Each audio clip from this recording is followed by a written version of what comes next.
हरे कृष्णा। आ गई है पाप मोचनी एकादशी। जान लेते हैं पाप मोचनी एकादशी के विषय में। हिंदू सनातन धर्म में पाप मोचनी एकादशी को व्रत को बहुत ही महत्वपूर्ण माना जाता है। इस विशेष दिन पर भगवान विष्णु की आराधना करने से सभी अनजाने में हुई गलतियों से मुक्ति मिल जाती है और सभी दुख दूर हो जाते हैं। हिंदू सनातन धर्म में सभी तिथियों में एकादशी तिथि को सबसे महत्वपूर्ण माना जाता है। प्रत्येक माह के कृष्ण पक्ष एवं शुक्ल पक्ष की एकादशी तिथि के दिन व्रत का विधान है। शास्त्रों में बताया गया है कि एकादशी तिथि के दिन भगवान विष्णु की पूजा करने से और व्रत का पालन करने से साधक को सभी पापों से मुक्ति मिल जाती है। हिंदू पंचांग के अनुसार चैत्र मास के कृष्ण पक्ष की एकादशी तिथि को पाप मोचनी एकादशी कहा जाता है। यह व्रत इस वर्ष 18 मार्च 2023 शनिवार के दिन रखा जाएगा। शास्त्रों में बताया गया है कि मनुष्य जाने अनजाने में कुछ ऐसे पाप कर बैठते हैं जिसके कारण उसे इस जीवन में व अगले जीवन में दंड भोगना पड़ता है।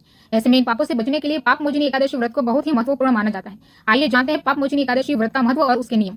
धर्म ग्रंथ एवं पुराणों में बताया गया है कि एकादशी व्रत रखने से व्यक्ति के सभी कष्ट और दुख दूर हो जाते हैं। वहीं पाप मोचनी एकादशी व्रत रखने से अनजाने में हुई गलतियों से साधक को छुटकारा मिल जाता है और उसे सहस्त्र गोदान यानी 1000 गोदान के समान पुण्य की प्राप्ति होती है। जिस तरह भगवान श्री राम पर रावण का वध करने के बाद ब्रह्म हत्या का दोष लग गया था और उन्होंने इस दोष की मुक्ति के लिए कपाल मोचन तीर्थ में स्नान और तप किया था, ठीक उसी प्रकार पाप मोचनी एकादशी के दिन भगवान विष्णु की आराधना करने से सभी प्रकार के दोष दूर हो जाते हैं।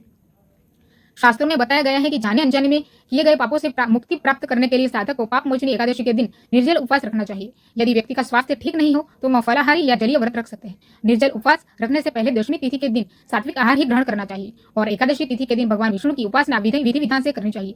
शास्त्रों में यह भी बताया गया है कि पाप मोचनी एकादशी के दिन रात्रि जागरण कर भगवान विष्णु की उपासना करने से साधक को इस जन्म के साथ साथ पिछले जन्म के पापों से भी मुक्ति प्राप्त हो जाती है। पूजा विधि जान लेते हैं। पाप मोचनी एकादशी के दिन सुबह जल्दी उठकर स्नान के बाद पीले वस्त्र धारण करके व्रत का संकल्प ले। घर के मंदिर में पूजा करने से पहले वेदी बनाकर 7 अनाज उड़द, मूंग, गेहूं, चना, जौ, चावल और बाजरा रखे।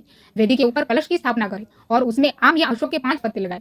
अब वेदी पर भगवान श्री विष्णु की मूर्ति या तस्वीर स्थापित करें और भगवान को पीले फूल और फल, ऋतु फल और तुलसी दल समर्पित करें।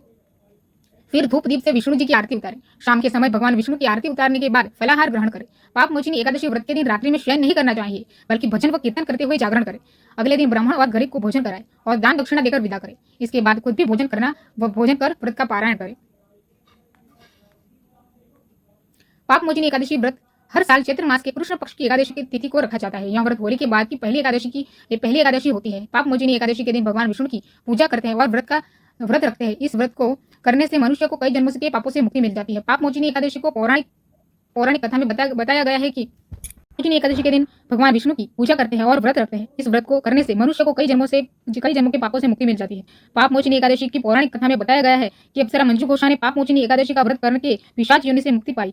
उसे अपने पापों से मुक्ति मिली थी। भगवान श्री कृष्ण ने धर्मराज युधिष्ठिर को पाप मोचनी एकादशी व्रत की महत्व को समझाते हुए कथा भी सुनाई थी। तो ये थी पाप मोचनी एकादशी के विषय में जानकारी। हरे कृष्णा।